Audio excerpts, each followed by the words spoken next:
एकाग्रता के बिना साधना नहीं।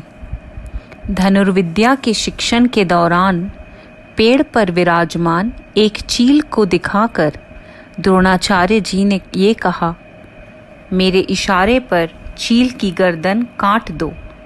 पहले युधिष्ठिर की बारी थी।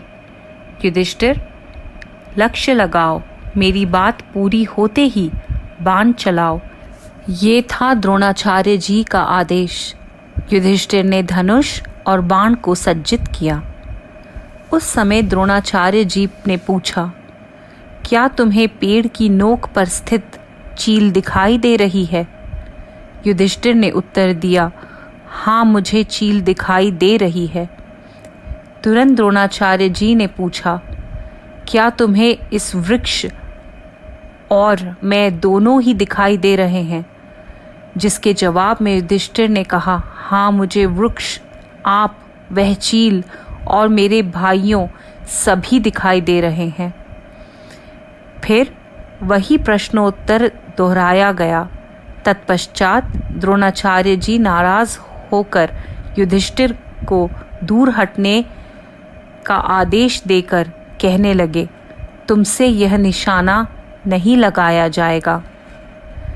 फिर दुर्योधन की बारी आई और उनके बाद उनके भाइयों की।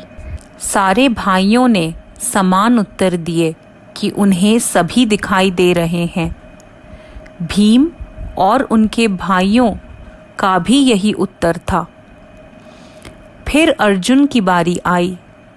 द्रोणाचार्य के उसी प्रश्न के उत्तर में अर्जुन ने कहा, मुझे केवल वह चील नजर आ रही है, मुझे वह पेड़ या आप नजर नहीं आ रहे हैं।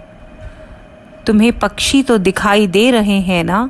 द्रोणाचार्य जी के इस प्रश्न के उत्तर में अर्जुन ने बोला कि उन्हें सिर्फ और सिर्फ पक्षी का सर नजर आ रहा है, ना कि चील का बदन। रोमांचित होते हुए द्रोणाचार्य जी ने अर्जुन को बाण चलाने का आदेश दिया। पक्षी का सर नीचे आ गिरा। द्रोणाचार्य जी पुलकित हुए। किसी भी कार्य को पूर्ण करने के लिए एकाग्रता की ज़रूरत है। मन सिर्फ लक्ष्य पर ही लगाना चाहिए। इधर उधर भटकते हुए मन को एकाग्रता कैसे मिलेगी? यह बात आज की पीढ़ी के विद्यार्थियों पर भी लागू होती है। इंटरनेट में आने वाले फालतू चीज़ों को देखते रहे तो एकाग्रता कैसे रह पाएंगे? आध्यात्मिक जीवन में भी एकाग्रता और जागरूकता आवश्यक है।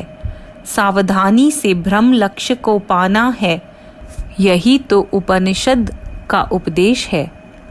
आखिर में एक बात, अपने आप बैठे हुए पक्षी को मार दिया गया, ऐसे संताप महसूस नहीं करें।